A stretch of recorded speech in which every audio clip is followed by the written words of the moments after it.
Today's interview is brought to you by the guys over at Psychotoxin Press. No matter what you're into, they have a story for you. Everything from shorts to novellas to full length novels written by indie horror authors. Please check them out and go ahead and use the promo code HorrorRem10 to get you 10% off of your first order. Check them out, www.psychotoxinpress, or click down on the link in the description below.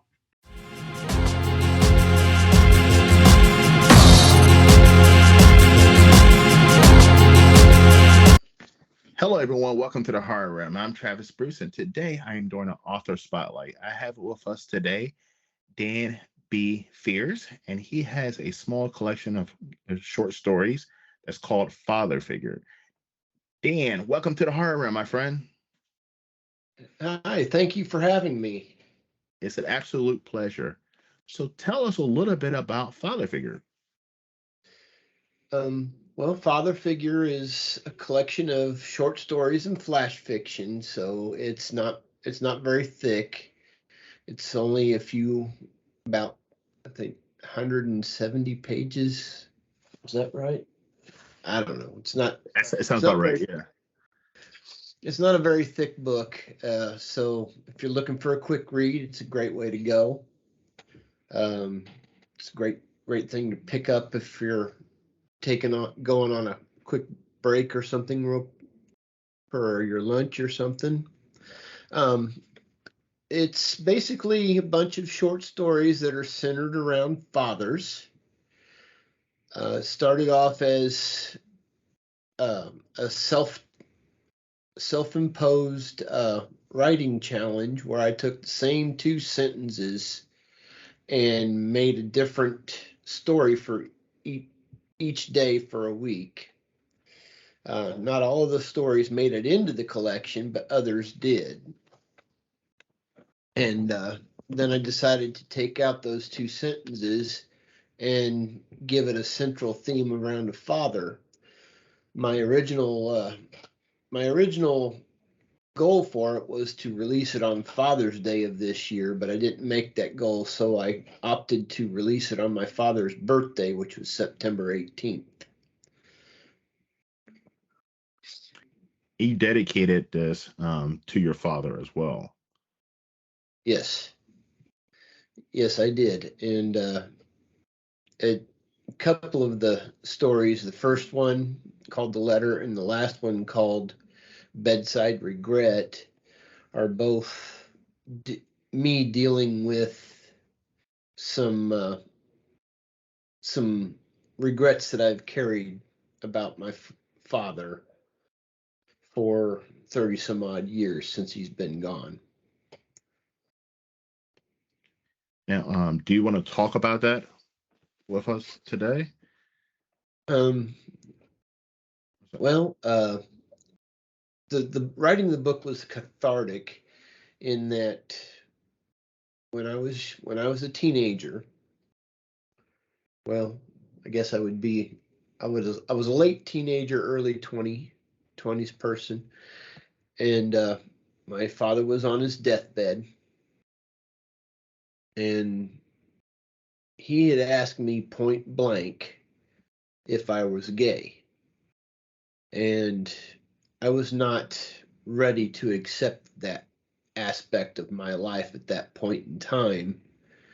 So I pretty much just bald faced lied to him right there on his deathbed. And it was one of my life's biggest regrets. Now, so when you were writing these stories, you definitely poured a lot of your own self into some of these stories. So it was definitely a little bit personal for you. Yes, definitely. Yeah, it was a very emotional book. In fact, with all the other projects I have on my plate, this one bumped up to the front because I felt in my writer's soul that I absolutely had to get this written. I had to get this book out there. Now, how long production wise, I mean, from start to finish, did it take you to get this book, all these short stories collected together? It was a pretty quick turnaround for me, anyways. I'm not that prolific of an author. So, yeah, I'd say it probably took maybe 3 or 4 months altogether with editing and stuff like that. Now, so how long? So when did you decide? You know what? I'm going to go ahead and start putting the pen on the paper. I want to be a writer. Was that something that you've always known, even in early childhood, or is that something that it took a little bit into adulthood? Um, I didn't really pursue any of it. I did always enjoy creative writing classes in high school and in what little college I have had. Um, but it wasn't until I got into something called e-fetting, which if your listeners and viewers don't know what that is, basically think fan fiction for wrestling fans. And it's a competitive writing where the best story would win their match. And it wasn't until I got into that that I decided, I'm actually not bad at this. Maybe I should try and do this for something called profit. I haven't yet seen it, but hey. And so I'm a huge wrestling fan as well as a kind of like a horror fan. So so like when you and I was talking about that, I was like, oh my goodness, that sounds amazing. And you definitely warned me beforehand. I mean, it's definitely, I mean, it's definitely pretty out there, I should say. I'm glad you liked it, Yes. or at least was entertained by it. Yes, I was definitely entertained and enjoyed it. So I mean, because I never knew that there was even a genre out there where, you know, where you were putting horror and wrestling together. Yeah. Actually, I want to say that my friend J. Rocky Calvito is probably spearheading a good portion of that because he writes a lot of wrestling horror and it's all really good. Um, and eventually, him and I are going to team up and do something together. We're starting a collaboration, but it hasn't really taken off because we like me, he keeps putting stuff on his plate, and he gets things turned around a lot quicker than I do. So it might be a year or two before we see that collaboration, but we're going to get something out there. Now, are you a wrestling fan? Do you get any of your inspiration from wrestling? Um, I'm not as big a fan as I used to be. I'll admit that. In the 90s and early 2000s, I absolutely loved it, especially the Attitude Era in WWE Yes. and the stuff like that. I don't watch a whole lot anymore, so I don't know much about Ring of Honor or AEW or even the current roster of WWE, to be honest. Now, do you think wrestling has?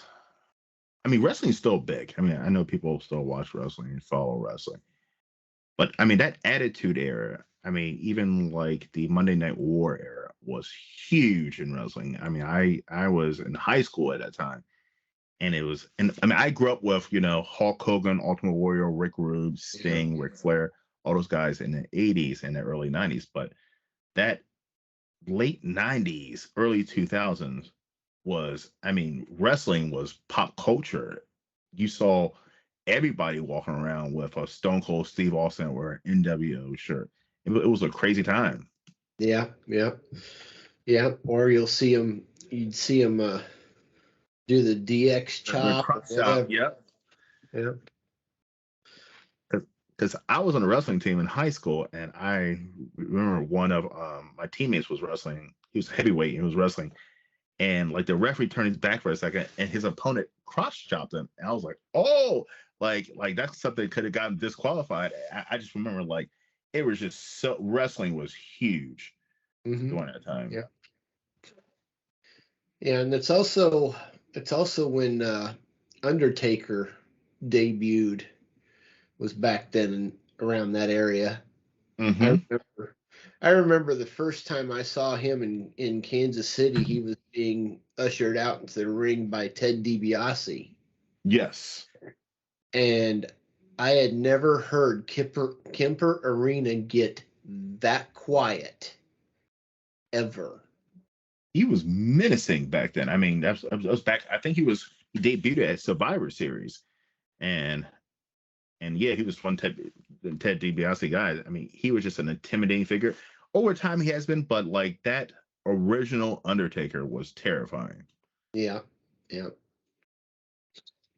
And it's like, but and I say this all the time. So like, I go to a lot of horror conventions, and a lot of horror conventions had a lot of wrestlers there doing photos and signings too, because Mhm. horror and wrestling, most people who are horror fans are also wrestling fans, and it's weird how those two groups always come together. Yeah. Uh, I was at a horror convention. I can't remember the wrestler's name that was there. He's one of the celebrities. Doesn't really do me much good to bring it up, but I almost went and paid the fee to get his autograph. Yeah, I'm trying to think the wrestlers. I know I met Ric Flair. Ric Flair was amazing. Um, I can't think of his name now. Ugh. He he was a Russian. He played a Russian. I think he might actually been Russian in real life. What's his name? Nikolai Volkov? And Nikolai Volkov. He just passed away a couple years ago. Anyway, I met him. He's from Maryland. He was a nice guy. I live in Maryland. He's from Maryland. He's a nice guy. He was one of the conventions. And I met Kevin Nash also. I met Kevin Nash and Jerry King Lawler. Cool. I Yeah. I met Mick Foley one time, but I met him at a comedy club. He was doing a comedy tour back then, and Really? yeah, my one of my friends opened up for him, and I got to meet him after the show. So Okay. So, all right. So when it comes to writing, how are you able to constantly get those fresh new ideas out there? uh, a lot of my ideas come to me inspired from things that I'll see or music that I hear, and then the big two-word question will pop up in my head, the what if. Mhm. Now I'll see something on TV and like a little girl playing in the woods or something like that, and I'll think some what if scenario, and off my mind will go with the ideas. Okay. Now, as an author, is it hard to turn your brain off? Like, are ideas constantly popping in your head? Ideas are constantly there. Getting them down on paper isn't always quite as easy, but Now, do you have some kind of ritual? So when you're about to sit down and want to get on paper, do you have some kind of ritual where you have to put on, I don't know, some music, certain type of music? You have to cut the lights off? Do you have to pour a glass of wine? Like, do you have some kind of ritual to get you in that mood to write? I'm mostly a morning writer, so I get up extra early in the mornings, like 3 o'clock in the morning, and I'll do my writing before I go to work. And I'll usually listen to music while I'm doing it. Depending on my mood, I might have my a character playlist going, or I might just have a certain band playing or something like that. Um, I'm usually too wiped after work to do any writing, so if I don't do it in the mornings, then it doesn't get done. Okay. I'm a complete opposite. I'm a night person. So like even like when I do my interviews, my videos, I do them from like 9 o'clock p.m. on, because this is a quiet time where I can actually, sit down. Especially if a long day at work, I come home, I relax, and then I get myself prepared to go ahead and interview and do research. Yeah. So when it comes to writing as well, is it hard to get your work out there? I mean, do you have a cult following? Do you have or has it gotten easier now, especially with Amazon online, e-readers? I think Amazon definitely makes it really easy for people to self-publish. That can be both a good and a bad thing, depending on how you look at it. But um, I since I write short stories, I tend to submit a lot of my stories to anthology calls, and a lot of times they're themed to whatever. Like I submitted one to a Cursed Items anthology, which is out. I submitted another one to an LGBTQ anthology, which is out.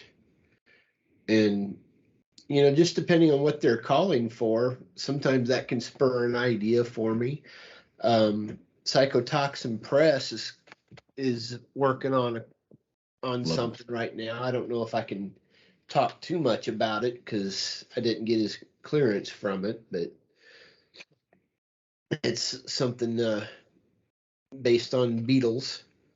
So that should be coming out sometime next month, I believe.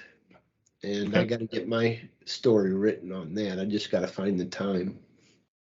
Yeah, Chris is going to be coming on next week. Actually, he's going to come back on my show. So Cool. Well, he'll yeah, probably talk about it then. I don't want to spoil too much for him. Christopher and the guys over at Psychotoxin, they're absolutely amazing. I mean, if you get a chance, please go on there. They got some great short stories. Yeah, They're they're the absolutely amazing. ones that put out Father Figure for me. Yes. So so what are you working on next? I know you say you have a lot of projects that you're writing on. Is there one that's standing out right now that you're putting to the forefront? I'm working on my another collection called Cabin 187. I got to get the main story written, but it's basically a collection of longer short stories, and they're all tied together by the main story. And it's all about a cabin that collects souls. Nice. Nice. And you're in the process of doing it right now? Yeah, I've got the stories. I've got all of the little stories written. I've got them drafted. And then I got to get the main story that ties them all together written. And Okay. then I can start the editing process, which shouldn't take nearly as long. So I'm hoping to have that out next year sometime. So when you're writing, do you already have an ending in mind? Or is that something I that you don't get to? I don't have one for this book just yet. I think that's where it's kind of boggling me. But I'm a pantser. I write by the seat of my pants. I can't plan anything. Hmm. I've tried. So I'm just going to write the story and just see where it leads me. And that's the way, because I interview a lot of authors, and they always say, not a lot of them say that they have an ending in mind and they work backwards. And I'm like, wow, that's amazing. Because I never read a book. If I was going to write a story, I think I would go the natural route, which I have an idea. Let me start from the beginning and work my way to the ending. Yeah, see, that's how I do it. Sometimes I can work from the middle, but I can't work backwards, and I can't plan it with an outline or anything like that. I tried that, but it didn't work for me. So who's some horror authors that you got inspiration from? Uh, Edgar Allan Poe and Stephen King were my first and biggest two. Nice. And of course, he's not, I don't know if he qualifies as an author, but Alfred Hitchcock. amazing. Psycho is one of it's the original slasher. Yeah. And let's see who else. Um, I can't think of the guy's name who wrote Sphere. It's right there on the tip of my tongue. I can't think of it.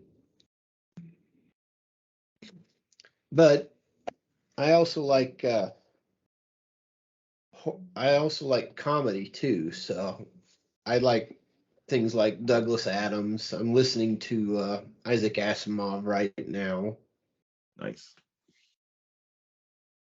Yeah, because I mean, what I've read is you definitely do a little bit of mixture of there's a little bit of comedy and a little bit of horror in your work, and that's all. And I'm a huge horror comedy fan. Cool. Yeah, Yeah. I try to mix in a lot of comedy because I performed stand-up comedy for 10 years. really, Yeah, that's tough. it can be. Yeah, it's that's why I don't do it anymore. So what's okay? So all right. So what's harder, writing or being a stand-up comedian? At this point, I'd have to say writing because when I was doing stand-up comedy, the ideas would flow and I could react off of the audience. When you're writing a book, you don't get that immediate reaction, so you don't get that adrenaline rush and that feedback and that that cohesion with the audience. I agree.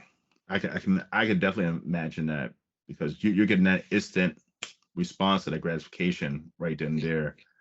With reading, you have to go by, I guess, reviews and so forth, and Yeah, that that's doesn't come. tough.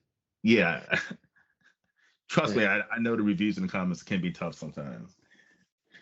All right, so I got 3 harder questions for you. Okay. You ready? Yep. All right. So, what's the first horror movie that you watch that scared the crap out of you?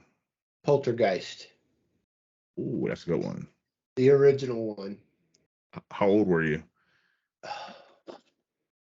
It was when it came out. I'm not sure. Was that 1980? Let me.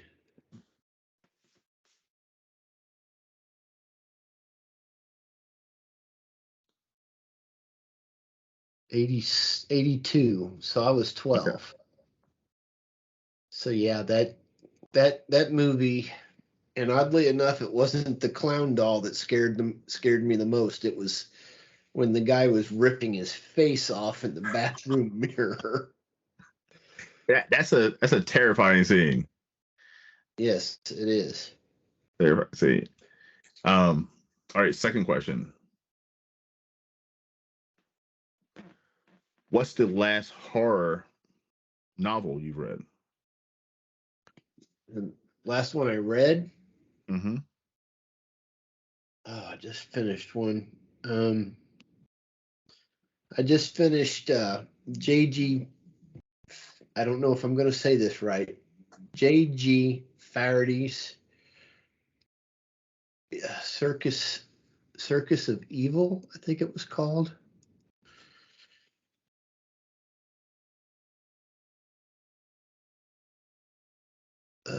Sorry if I'm You're fine. slowing things down here. Was it a good one? It was a good one. It was imagine all of your favorite horror tropes and they're all thrown together in this one circus. Oh, And it I went through, I'm not a fast reader, and I went through about a third of the book within the first 2 nights. wow. And it's a pretty good sized book. It's probably about a 300-page book. Well, I just wrote that down. I'm adding that onto my list. Now, are you a paperback reader or are you a e-reader? I actually read both. I read paperbacks when I'm in the mood, and I collect paperbacks quite a bit, Me too. much to my partner's chagrin. He hates that. We're running out of room, and I keep bringing books home after every convention. But they're signed. But that's the same thing I do. So I go to horror conventions and I get autograph. Or even if I do autograph, I mean interview with an author, I'll always, hey, can you send me an autograph copy over? Because I like collecting the autograph copies, and that's when I read a paperback. But Yeah. But if not, I'm definitely a Kindle guy. I read on my Kindle, especially if I'm flying or traveling. It's so much easier to have multiple books on one thing. Yeah. To less My things back. Kindle is a lot easier to read when I'm trying to lay there in bed and read from there, because I can the text is a lot easier to see without my glasses. Mm-hmm. All right. And I'm going to ask you one last horror question. Are you ready? All right. Yep. Who's your favorite iconic horror character? My favorite iconic horror character has to be Freddy. Me too. That's my favorite character. I grew up. I had the action figures, everything growing up. I love Freddy. I love Michael Myers and Jason Voorhees and Chucky and all them, but Freddy is the one that had the wittiest comebacks and the most creative kills. I agree. But also too, like one thing I like about Freddy is, he had personality. Jason and Michael Myers, I enjoyed them, but there's no personality. And Robert Englund is Freddy. Jason, Michael Myers, there's been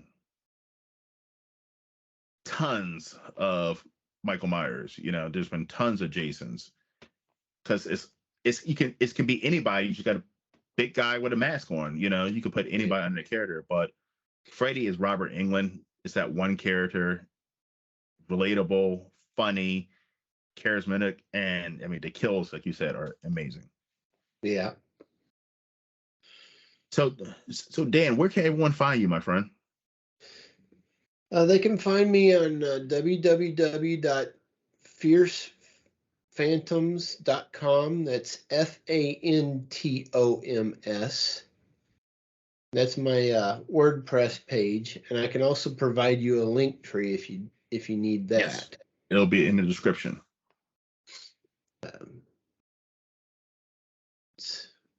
Yep, I'm gonna have it in the description of the video. So guys, take a look at that description and click on that bad boy. I just sent it to you in the chat. Perfect. And well, Dan, it's been an absolute pleasure. Everyone, shoot over to Psychotoxin Press and grab a copy of Father Figure. Take a look at it, and definitely check out Dan on his social media. I mean, listen, if you like wrestling, if you like horror, also to please check out some of Dan's work. It is delightful. Dan, it's been an absolute. You're welcome, my friend. Dan, it's been an absolute pleasure having you on a horror round, man. Listen, you're more than welcome to come on anytime. I'd like that. I appreciate you having me, Travis. You're welcome. Everyone, thank you for coming to the Horror Room. I'm Travis Bruce. I'll see you guys next time. Take care.